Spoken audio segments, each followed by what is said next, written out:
105.8. Soyez les bienvenus à la radio Forum FM. Nous vous remercions, nos auditrices et auditeurs. Radio des droits de l'homme au service des auditeurs. Radio Forum FM, accueille les hospitaliers. Maxime Chassé vous aime bien. Droits de l'homme, c'est votre radio. Soyez à l'écoute aux émissions de droits de l'homme. Soyez les bienvenus. Bienvenue à toutes et à tous. Merci pour votre fidélité. Encore une fois de plus, merci à tous ceux qui m'ont soutenu et qui se sont inquiétés un peu de ma santé. En tout cas, je les remercie vivement et en union de prière, nous sommes toujours ensemble.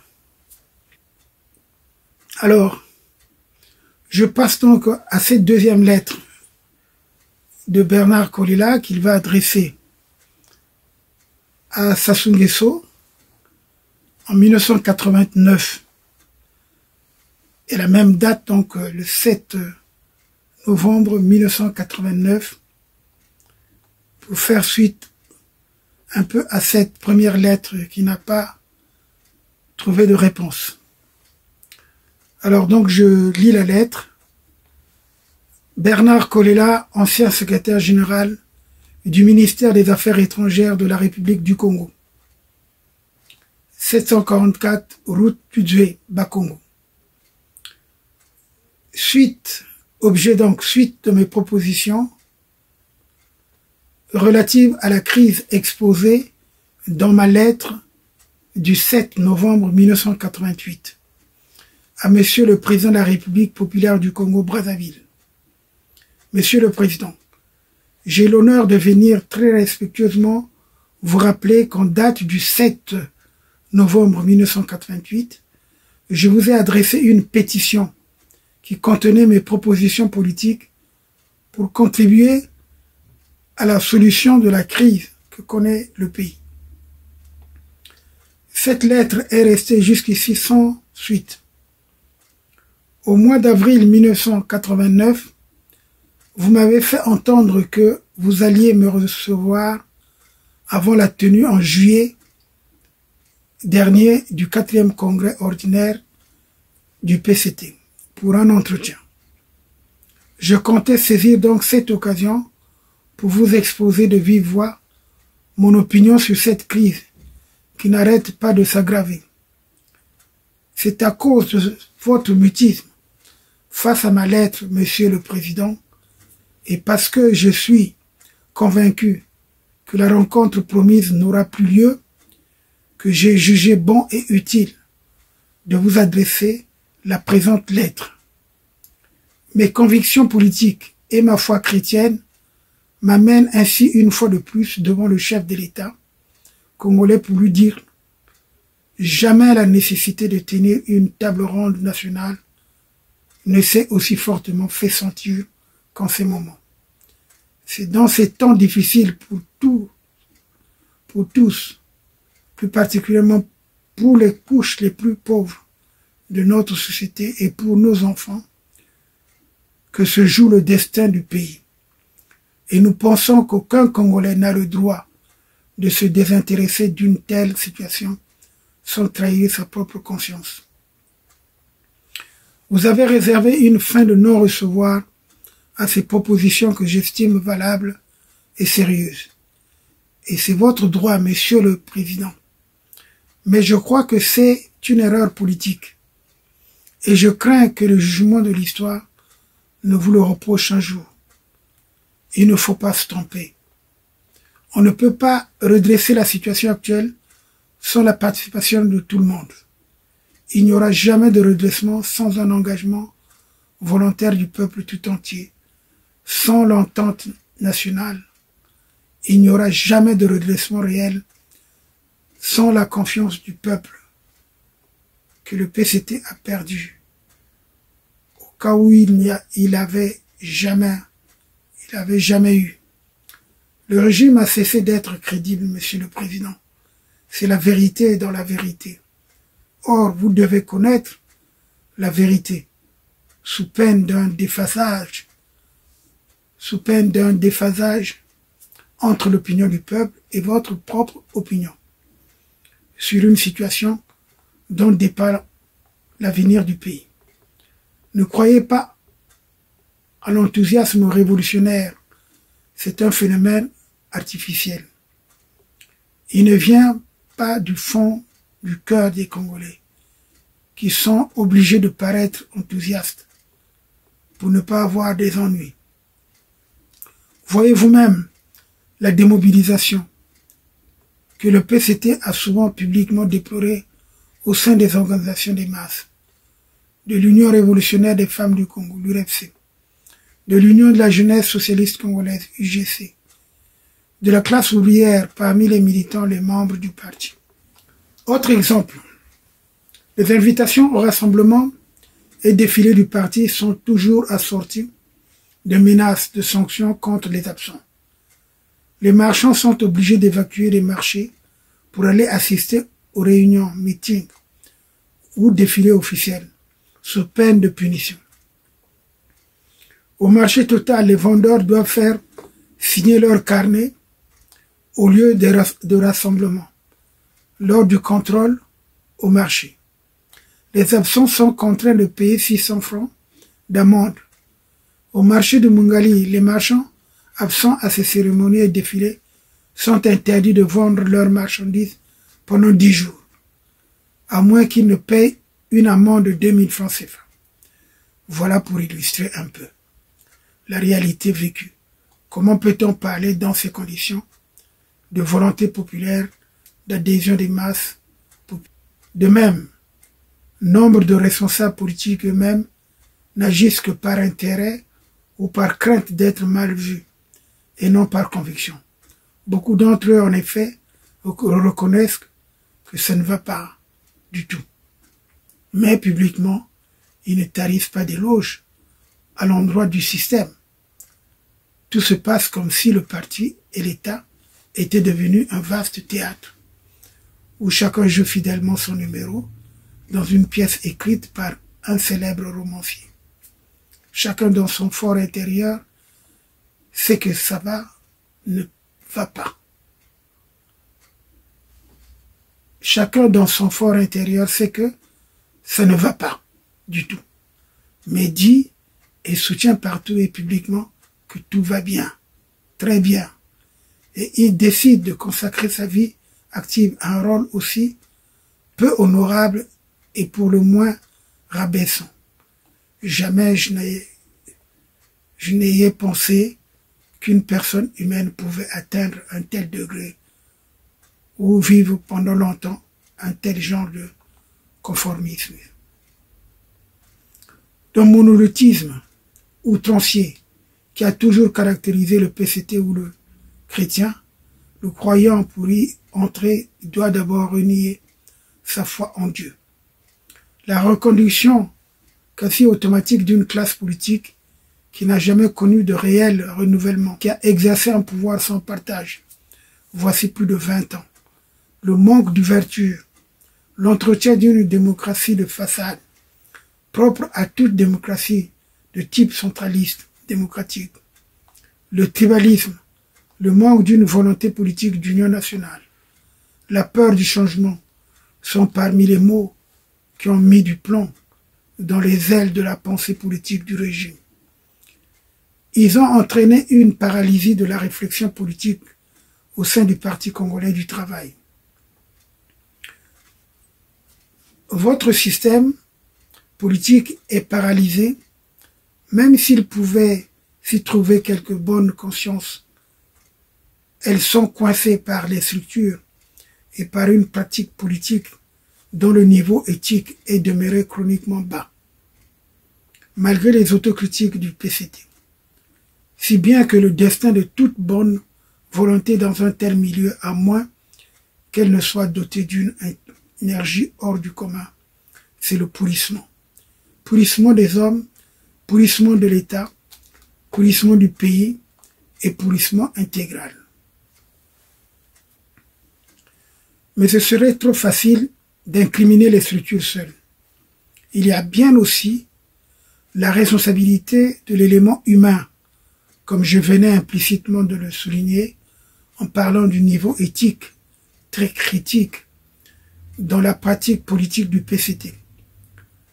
Certaines gens se sont même posé la question de savoir de l'état des structures ou de l'élément humain qui a engendré qui. Pour ce qui est du moins du cas congolais, pour ma part, la responsabilité est partagée. Cet état de choses auquel s'ajoute la liste des fléaux que le régime n'a pu enrayer et dont nous dirons quelques mots tout à l'heure. Il faut qu'aucun espoir ne pointe à l'horizon congolais. Bien au contraire, et ce n'est pas la rhétorique révolutionnaire qui changera quelque chose. On a cette vie, mais une seule radio. Une seule radio. Forum FM 105.8. Forum FM 105.8. Moi, j'aime. Forum FM 105.8. C'est beau comme un camion. C'est beau comme un camion. Et ça roule plus vite. Plus vite. Forum FM 105.8. Cet horizon s'assombrit chaque jour davantage. La situation économique, financière et sociale du pays, de plus en plus inquiétante. Les courbes, les indicateurs économiques et sociaux le confirment avec éloquence pour tous les secteurs, tous les services de l'État au niveau de toutes les couches sociales, particulièrement parmi les plus démunis. Nous donnons ci-après quelques exemples à titre indicatif. Dans le domaine de la santé, la dégradation de l'assistance publique se poursuit. Les dépouilles mortelles à la morgue du CHU de Brazzaville, qui a remplacé l'ancien hôpital général, s'entassent chaque jour, offrant à la population un spectacle affolant. Cette situation s'explique notamment par la pénurie chronique des médicaments, une qualité de soins qui laisse souvent à désirer, la tribalisation de l'assistance médicale, de l'administration des soins, la corruption, la fermeture des cabinets médicaux dans les cités, qu'entretenaient les médecins congolais en dehors des heures de service. Le service de l'enseignement est parmi les plus touchés par ce désastre économique, financier et social dont nous rendons responsable le PCT, qu'il a généré et ne le maîtrise pas.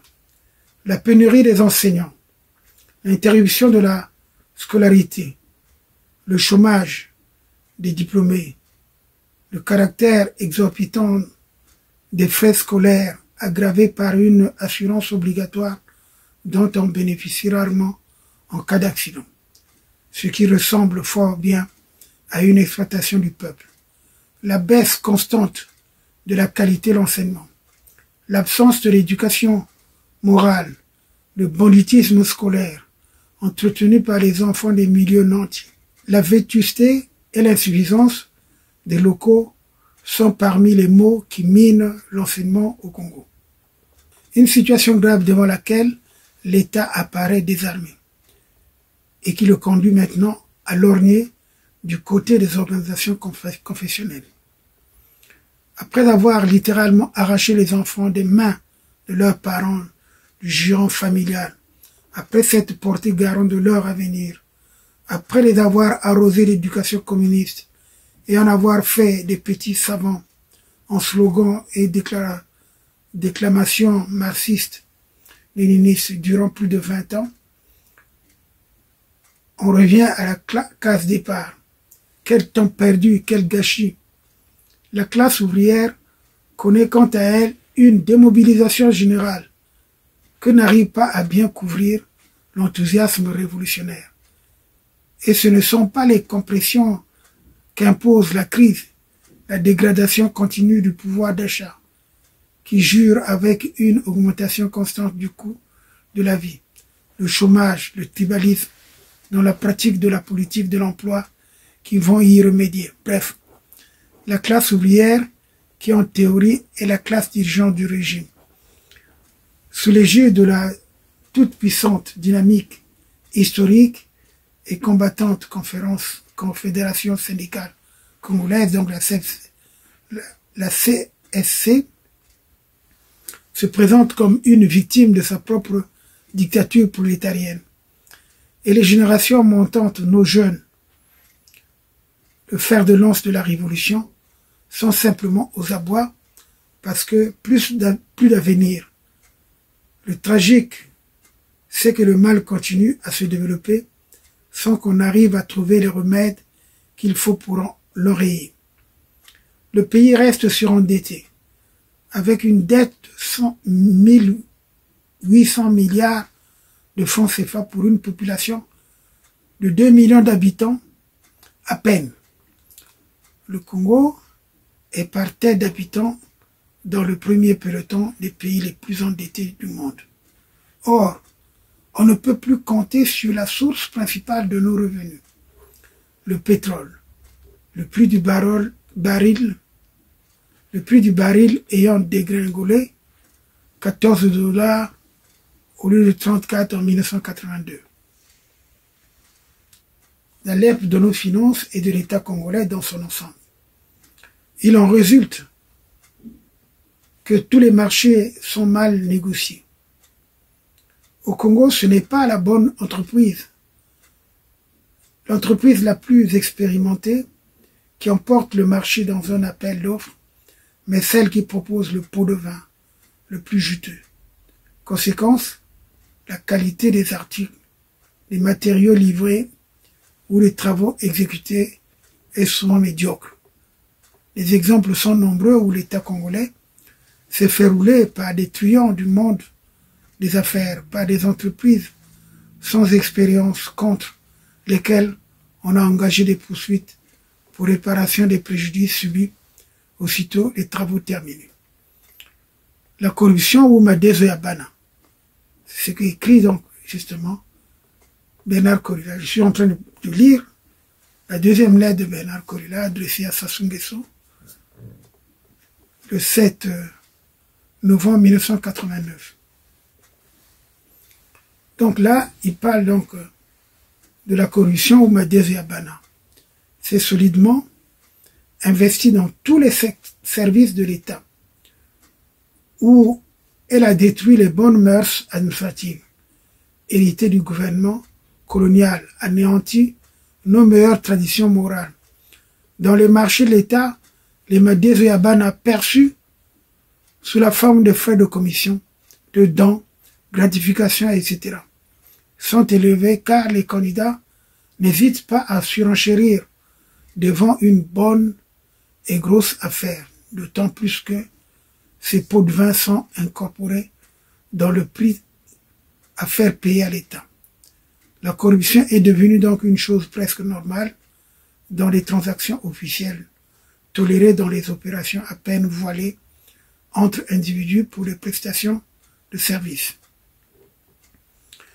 Et l'État congolais n'a jamais pris la moindre mesure pour punir ni même décourager cette coutume néfaste. Il faut signaler aussi un mal non moins grave, dans la mesure où il affecte une source de revenus qui n'a guère figuré parmi les plus importantes, c'est l'évasion fiscale. On assiste depuis belle lurette à une inflation d'exonération. Moins de la moitié des objets déclarés sont taxés, sans compter ceux non déclarés. Et ce sont quelques poches individuelles qui s'accaparent de ce substantiel manque à gagner. Mais je dois aussi signaler en passant d'autres fléaux tout autant graves, sinon plus sur le plan moral, psychologique et politique, qui ont alourdi le passif du régime. Je ne peux que les énumérer ici parce que ma conscience de citoyen congolais ou l'esprit constructif qui m'anime ne m'autorise pas d'y insister. Il s'agit des assassinats politiques, des arrestations arbitraire, de la torture.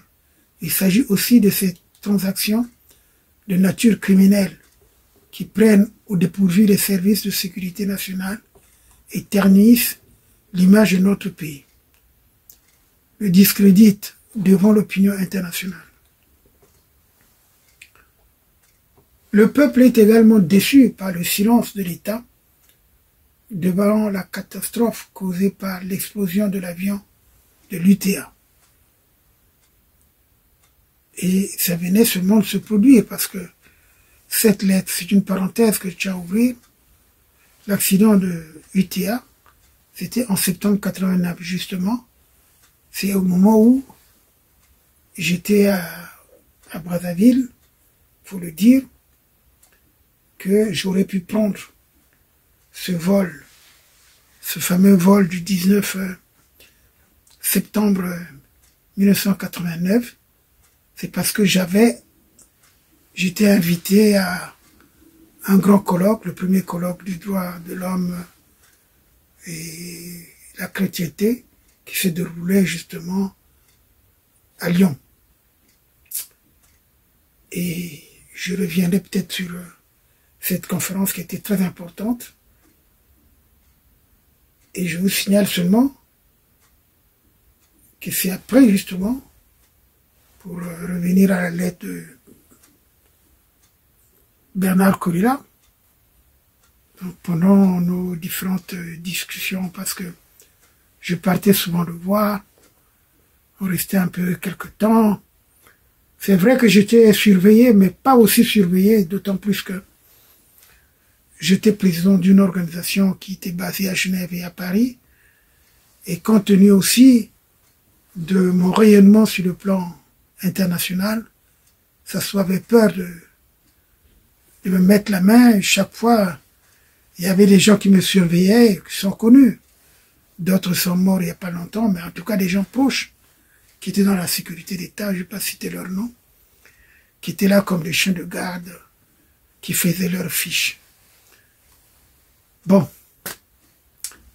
Donc je continue à vous parler de la lettre de Bernard Kourila, qui poursuit d'ailleurs, le gouvernement aurait dû donc dire au moins son indignation devant ce désastre. Donc il s'agit donc de l'explosion de l'avion UTA, justement, qui m'a permis de faire la parenthèse.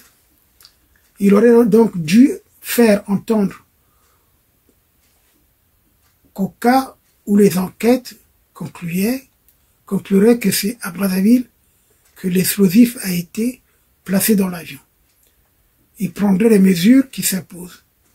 Il aurait dû faire comprendre que si le Congo est une terre traditionnelle d'hospitalité et ami de tous les peuples, il n'entendait pas et n'acceptera jamais qu'elle devienne une terre du terrorisme international et encore moins son peuple un holocauste, une victime de sa propre hospitalité. Enfin, il aurait dû souligner que notre peuple, dont le respect de la vie humaine est parmi ses valeurs essentielles, n'encouragera jamais l'utilisation des méthodes qui affichent un mépris total de la vie humaine. S'il avait réagi de la sorte, l'État congolais aurait réconforté l'opinion nationale et internationale, en même temps qu'il aurait effacé tout doute sur sa bonne volonté, sa bonne foi. Or, ce que le peuple a entendu de la part du gouvernement, en dehors des classiques condoléances, c'est une diatribe en coupe réglée contre le PDG de l'UTA, laquelle a fait mauvaise impression au sein du peuple. Monsieur le Président, je ne vois pas sincèrement le régime tel qu'il se présente dans ses structures actuelles, avec tous ses handicaps, réussir à redresser la situation. Partout les services publics ont fait montre d'incapacité, même quand tous les moyens étaient mis à leur disposition. Je vais encore prendre quelques exemples. Tout cela peut paraître fastidieux, mais c'est pour montrer que je ne parle pas en l'air, que seule la vérité me guide dans cet exposé. Prenons donc le cas de la municipalité de Brazzaville. Elle a complètement échoué.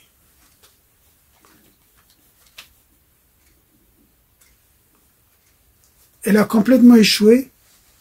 Prenons donc le cas de la municipalité de Brazzaville. Elle a complètement échoué dans les transports urbains, dont elle détenait le monopole. Et pourtant, tout était à sa disposition.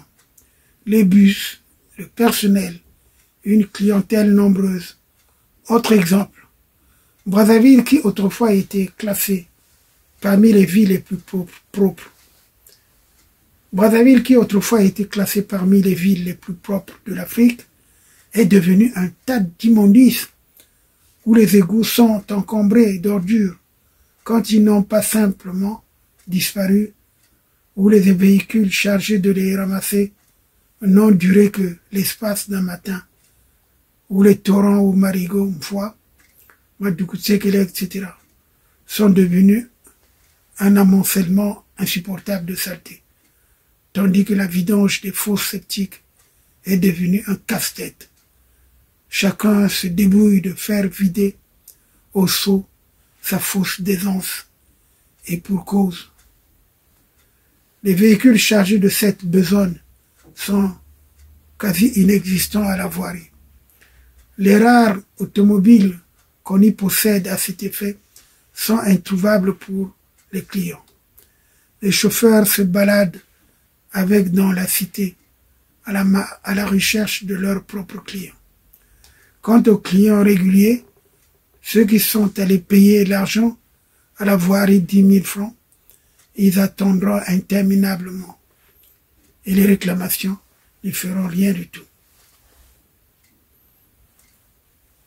Tous ces mouvements, tous ces mots naissent et grandissent devant les responsables. On laisse accumuler les immondices. Chaque jour, on laisse se détériorer le matériel, au vu et au su des chefs. Et il y a aussi le problème des érosions devant lesquelles l'État apparaît impuissant ou intervient de façon inefficace, parce qu'il le fait toujours en retard. Dans l'arrondissement de Mfilou, par exemple, des quartiers entiers s'effondrent. Les habitants sans abri errent ça et là à la recherche d'un toit, et l'État ne leur vient pas en aide. Ces quartiers dévastés ne sont même pas déclarés zones sinistrées. Bref, vous voyez, c'est la même chose. Ce que dit Bernard Courel dans sa lettre de 1989, c'est ce que nous voyons, en 2025, en juillet 2025, c'est-à-dire que je peux vous dire qu'on n'a rien changé. On n'a rien changé. Pendant près de 40 ans, c'est les mêmes mots, malgré l'intermède justement de ce qu'on a connu, cette transition d'une année, plus les 5 ans hachés de l'Issouba. Il n'y a pas eu d'amélioration, c'est les mêmes mots. Alors que ces mots qui ont même été exposés à la conférence nationale, il n'y a pas eu d'amélioration. C'est pour ça que vous me donnerez aujourd'hui raison en disant que tu avais raison peut-être de dire que la conférence nationale souveraine était une véritable escroquerie, double escroquerie. Escroquerie dans son ensemble politique et l'escroquerie en matière des droits de l'homme. Voilà. Je poursuis donc la lecture de la lettre de Bernard Kolela. Bref, je ne répéterai jamais assez, Monsieur le Président, que le PCT tout seul ne peut plus remettre le pays sur les rails. Il se contentera de la politique à la petite semaine qui sera comme une épée dans l'eau, devant les graves problèmes qui nous tiennent à la gorge. Il faut accepter la différence comme un élément positif. Il faut le concours de différents courants, de toutes les sensibilités politiques pour rechercher et dégager des approches plus crédibles et plus adéquates qui nous permettront de sortir de ce drame national. Le monopole politique du PCT ne se justifie plus. Vu la situation catastrophique où il a conduit le pays, le PCT n'a pas le droit moral et légitime de conduire seul le pays, car il est responsable à 80%, sinon plus, de cette crise qui nous conduit droit vers l'abîme. Avec le PCT tout seul, c'est sûr que le futur de notre pays n'a plus d'avenir, parce que, sous l'effet des détournements et de la corruption qui anéantissent toute perspective, la désintégration de l'économie et des finances va se poursuivre avec les mesures d'accompagnement que sont la gabegie, la concussion, l'incurie, l'absentéisme, l'inconscience et l'incompétence professionnelle. Le népotisme, et j'en oublie. Et parce que nous savons depuis assez longtemps que l'État congolais est en train de mourir en tant que structure administrative organisée. À sa place s'installe un système tribalo-bureaucratique de nature anarchique où l'on ne fait plus de différence entre les dépenses de l'État et les besoins personnels, où les entreprises de l'État se transforment en entreprises familiales, etc. Le 4e congrès, sincèrement, je n'attendais pas grand-chose, sachant comment fonctionnaient les structures du PCT, et les résultats ne sont pas venus contredire mes prévisions. Il n'a pas, à mon avis, apporté de changement. C'est une reconduction du système, en tout et pour tout. La reconduction, par exemple, des hommes qui sont loin d'avoir une réputation de bons gestionnaires pour dire de moi, n'est pas pour assurer. Ainsi, les décisions prises par l'organe suprême du PCT n'ont pas convaincu. Les congrès antérieurs ont dit autant, et certains même ont fait mieux dans l'approche d'une voie de salut pour notre pays. À telle enseigne que d'aucuns ont pris certaines éjections survenues au sein du système lors de ce 4e congrès, plutôt pour des simples règlements de compte personnels, tant on n'a pas touché au vrai problème. En disant que certains congrès antérieurs ont fait mieux que le dernier congrès. Je pensais au 3e congrès extraordinaire tenu en mars 1979. Ce congrès avait vu, juste en ce qui concerne, entre autres, le problème des détournements. Le 3e congrès extraordinaire, en effet, avait eu le courage de prendre une résolution par laquelle il demandait la mise sur pied d'une commission d'enquête sur les détournements de deniers publics, les biens mal acquis et l'enrichissement illicite. En prenant une telle décision, ce congrès venait de mettre le doigt sur un des ulcères du régime. Malheureusement, cette résolution est restée jusqu'ici lettre morte. On a tourné tout autour sans jamais l'aborder. Lors du 3e congrès ordinaire en juillet 1984, une résolution remettait à la disposition de la justice le dossier des détournements des deniers publics, des biens mal acquis et de l'enrichissement illicite. Ce qui était une manière à peine élégante de jeter ce dossier capital dans la poubelle de l'histoire du PCT. On voit mal, en effet, un magistrat congolais interpeller un responsable politique qui a détourné. Nous ne sommes pas au Zimbabwe, pourtant indépendants 20 ans après nous, ou même dans bien d'autres pays africains, où l'on a vu des responsables être poursuivis pour détournement ou corruption et perdre leur poste.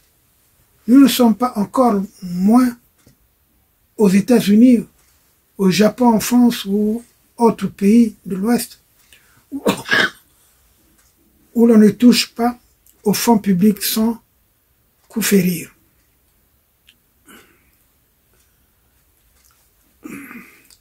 Enfin, en suivant le chemin sinueux, scabreux, qu'on fait emprunter à ce malheureux dossier, nous nous apercevons qu'on vient de le retirer des mains de la justice pour le confier cette fois-ci à la commission de contrôle et de vérification du parti, qui est un organe du PCT.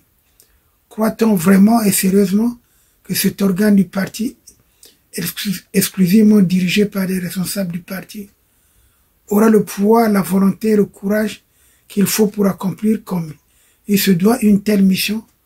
Personnellement, je n'y crois pas du tout. Cette résolution n'est toujours pas sortie de la poubelle. Monsieur le Président, sortons des sentiers battus. Encore une fois, il faut des mesures courageuses et inhabituelles. Je vous ai parlé dans ma lettre du 7 novembre 1988 d'un fût au fond percé qu'on ne pouvait jamais remplir, même si on y jetait toutes les eaux de notre majestueux fleuve Congo. Il n'y a qu'une solution: remplacer le fût percé par un fût neuf, ou tout au moins fermer efficacement les trous.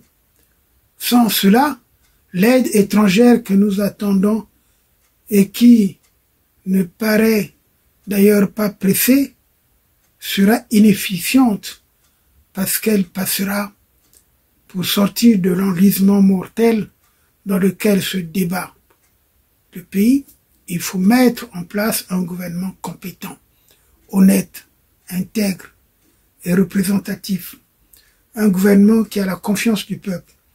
Il faut améliorer à tout prix la crédibilité financière internationale du Congo, qui à l'heure actuelle paraît profondément entamée.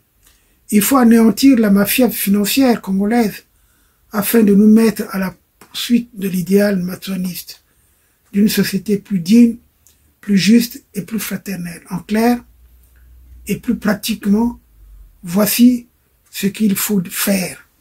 Libérer tous les détenus politiques, ceux déjà condamnés et ceux gardés sans jugement, pour détendre ce climat.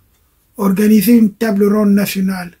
Rien ne peut se faire sans l'adhésion de tous, sans un capital de confiance et de légitimité. Il ne faut pas écarter les débats. Le salut du pays passe par là. Mettre en place une véritable commission d'enquête sur les détournements de deniers publics, les biens mal acquis et l'enrichissement illicite. Elle sera composée des membres du PCT et des personnages indépendants du PCT. Elle sera créée par un décret qui précisera ses prérogatives et garantira sa sécurité. Elle jouira d'un pouvoir de décision, sera souveraine en la matière et ses décisions sans appel. Démocratiser le régime en engageant le pays dans la voie des réformes politiques, la voie du multipartisme, qui, pour notre pays, et à la lumière de la situation actuelle, est un passage obligé. Procéder à la formation d'un gouvernement d'union nationale où sont représentées toutes les régions du pays.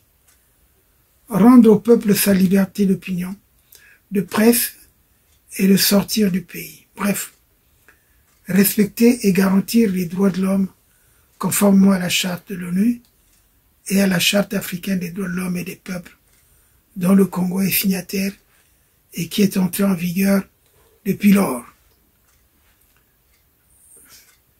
Là, j'ai retrouvé justement nos discussions, c'est une parenthèse, nos discussions, parce que quand le livre est sorti, je lui ai amené un exemplaire, d'ailleurs, avant que je fasse, j'avais fait un exposé au Centre d'information des Nations Unies avec son directeur Ismaël Diallo. Merci, donc je continue. Bernard Kolela continue en disant « Droits de l'homme pour lesquels notre peuple a combattu jusqu'au sacrifice suprême autour desquels s'est développée l'épopée maçonniste. Voilà le programme minimum qu'il faut réaliser pour engager le pays dans la bonne voie. Monsieur le Président, il faut aborder les vrais problèmes, les problèmes de fond. Il ne sert à rien de les éviter tout le temps. Les faits sont tellement têtus. En Afrique et partout ailleurs, notamment dans le monde de l'Est, le vent de la démocratisation des réformes politiques souffle et se fait irrésistible. Il remet en question une pratique politique et des principes philosophiques que j'ai eu à dénoncer publiquement dans ce pays, il y a 20 ans. J'avais vu juste, car les faits confirment maintenant mes assertions. L'histoire, notre grand justicier, est en train de me donner raison.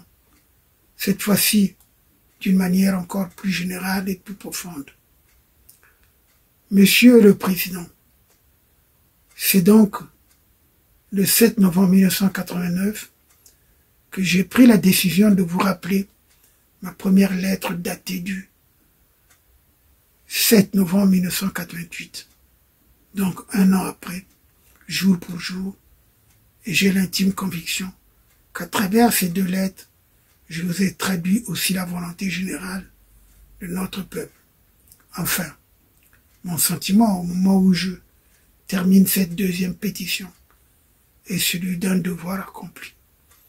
Veuillez agréer, Monsieur le Président, les assurances de mes profonds respects, ainsi que l'expression de mes sentiments les plus sincères. Brazzaville, le 20 novembre 1989, signé Bernard Kolela. Alors, il faut dire une chose. On ne va pas commenter cette lettre aujourd'hui, sinon nous allons dépasser le temps normal que nous avons adopté pour nos vidéos. En tout cas, merci encore une fois pour toutes, pour ceux qui m'ont soutenu pendant les soins. Nous revenons donc à la normale. Et donc, à la normale, je m'arrange aussi pour enlever cette barbe blanche que j'ai gardée parce que je n'avais pas le temps de me raser à l'hôpital. Je l'ai fait peut-être des 2 premiers ou 3 jours. Mais après, je me suis laissé aller. Merci beaucoup, donc à bientôt.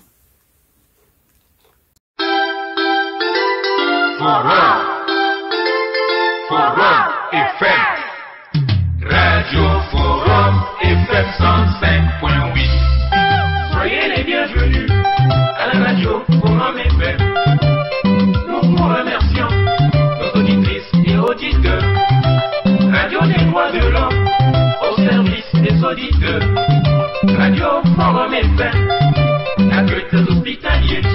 Passez votre chance et vous aime bien. Droits de l'homme, c'est votre radio. Soyez à l'écoute aux émissions de droits de l'homme. La tribune des leaders est l'espace des citoyens responsables des partis ou groupements politiques, des syndicats, des associations, des corporations ainsi que des mutuelles.